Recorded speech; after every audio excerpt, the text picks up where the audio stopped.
Yeah, hey guys, what's up? And today I'm gonna do a TV review on Under the Dome seasons 1 and 2. And you may be asking me why in the world am I reviewing this series?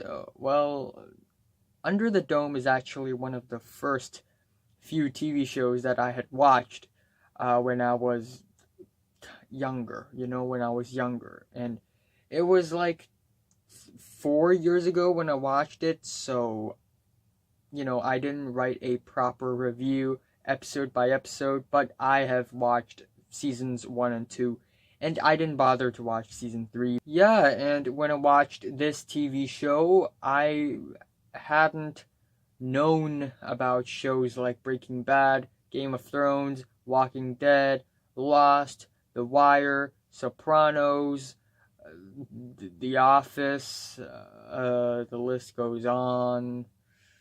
And, one day I just sat down on the couch, I turned on the TV, and apparently Under the Dome is on. And, well, more like the ad for Under the Dome is on, and I was hooked by it, so I decided to watch it, and I watched it all the way until season 2. So, here we go, Under the Dome. Let's get this over with. So, if you don't know what is Under the Dome, basically, it's about a town, Chester's Mill, in Maine, USA, and one day, all of a sudden, a dome just came down. It just came down, and nobody could get out, so they had to survive on that. Well, in that. To be honest, I think that is a really interesting story idea. And apparently it's adapted from Stephen King's novel with the same name. So, Stephen King is a legendary writer. It's no surprise that the whole plot idea for Under the Dome is pretty promising. And it's full of possibilities. And plot wise, for the most part, the majority of the series, the plot is actually not that bad. It's kind of interesting. I don't care for the politics and powers and food supplies and water shortage stuffs. Those are boring. Okay, those storylines feel like they come straight out of Walking Dead seasons 7 and 8, except it happens before Walking Dead seasons 7 and 8. What I am interested at is the subplot lines, the sub-storylines concerning the egg, Melanie, the four hands, the red door, Zenith, and the whole dome thing, the mini dome. It's mysterious, I have to admit it. It feels really mysterious. It almost gives off the same vibe as Lost does. Lost, the crazy, epic, mystery fantasy TV show that I adore a lot. There are so many parallels between Under the Dome, the series, and Lost because of the, crazy number of characters, the weird incidents, the unanswered questions, and all. And Under the Dome attempts to create a very convoluted universe with all these different characters that are all somehow connected in some way, shape, or form. And I guess that's pretty much the things I like about the story of Under the Dome. It's ambitious, it's kind of complex, and the plot is it has a lot of potential. Let's say that. But here comes the cons. First of all, the acting, it's just subpar. It's just kind of middle of the road, except for Dean Norris. Dean Norris, he is Hank Schrader from Breaking Bad, and he is a very, very good actor. Dean Norris kills it. And I think the dialogues are pretty generic in the show. A lot of the times they feel unnatural. In fact, some the storylines and some scenes and some dialogues are so half baked and generic. They almost feel like they're written by high school teens. You know, yeah. And again, I really love the subplot of, the whole egg, the Melanie Red Door stuffs.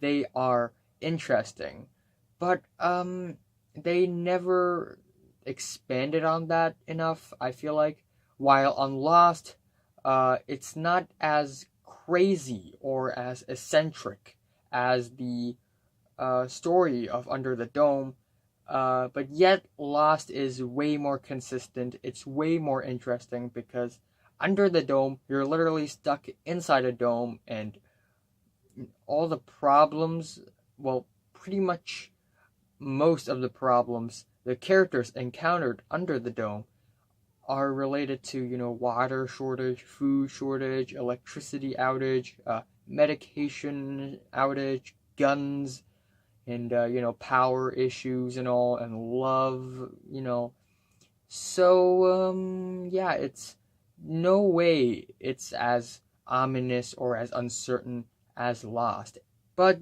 still I love a a few episodes, not just a few. I think uh at least half of the episodes I've watched. They're not great, but I think they are okay. They're just okay. I actually like the episode Curtains, and which is the season 1 finale, and the season 2 premiere, Heads Will Roll. It's pretty good as well. I kind of like the pilot episode, to be honest. I'll add that. Exigent Circumstances. I think I also kind of like that episode. The Red Door is not that bad. I think, yeah, I think, and there are also a few others that I kind of like. That there's one episode where there was acid rain coming down, and that one's pretty nice as I recall, but I don't know. But yeah, still, season 1 is actually not that bad. But season 2 is actually a bit blander, and the scenes feel way more half-baked and way more rushed. Some scenes only clock at like 50 seconds or so, which is a little bit too fast. Why not just give it some time, maybe? But yeah, on season 2, a lot of characters die. And